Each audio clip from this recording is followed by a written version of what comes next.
कि बनल रहो नहीं हरवाए मैया अब बनल रहो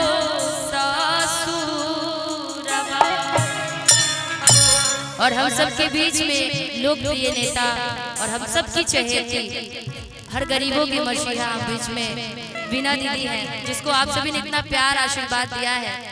हर घर में जानी जाती है, मानी जाती है, आप सभी को इतना स्नेह प्यार देती है। एक बार ताली बजा के अपना आशीर्वाद देने के लिए, क्योंकि आज पूरी 1 साल बाद हम लोग मिल रहे हैं। क्योंकि जब दीदी की भी बेटी की शादी थी तो उस शादी में हम दिल्ली गए हुए थे और आज इसके बाद पूरी 1 साल बाद हम लोग मिल रहे हैं मुजफ्फरपुर में। कि बनल रहो नहीं हरवाए मैया अब बनल रहो आहे ऐसन बरवा दिहत मैया सजल रहो से आहे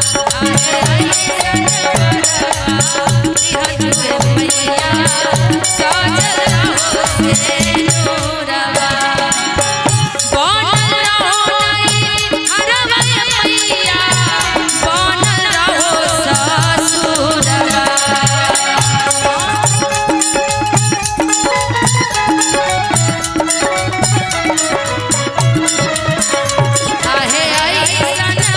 बरवा दिहत मैया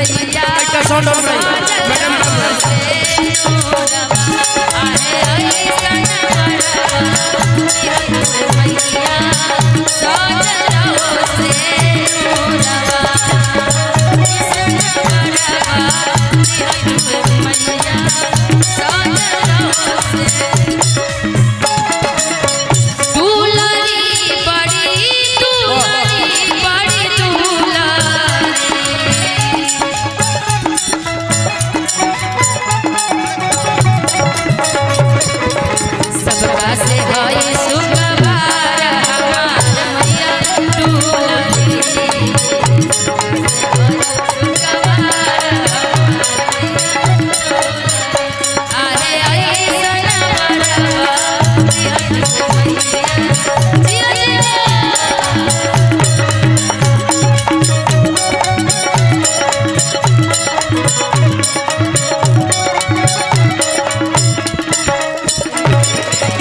हथवा में ले ले बानी पूजवा के धरिया हथवा में ले ले बानी पूजवा के धरिया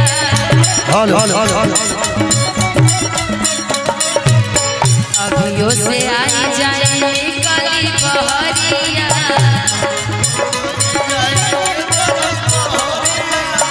अभियो से आई जाए निकली बहरिया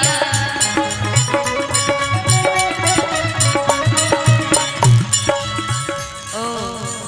बनल रहो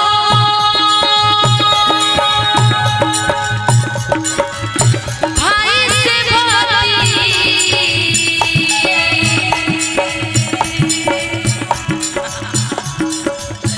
बनल रहो नहीं हरवाए मैया बनल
मैया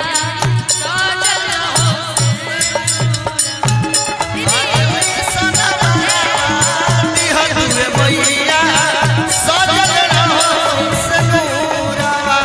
आहे ऐसन बरवा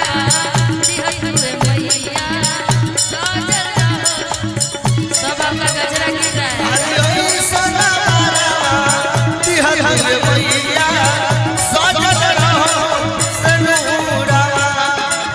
निमिया के डाढ़ मैया लावेली झुलुआ निमिया के डाढ़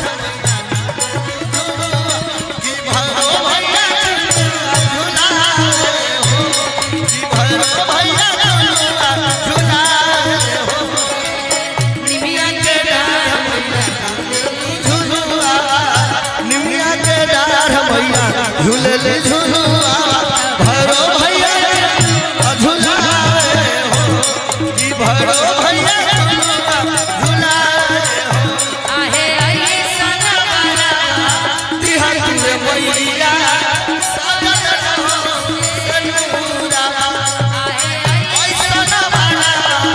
दिहतुए मैया सजल रहो रवा आहे ऐसन बरवा दिहतुए मैया सजल रहो से नूरवा अरे ऐसन बरवा दिहतुए मैया सजल रहे अरे ऐसन बरवा दिहतुए सजल रहे अरे ऐसन बरवा दिहतुए मैया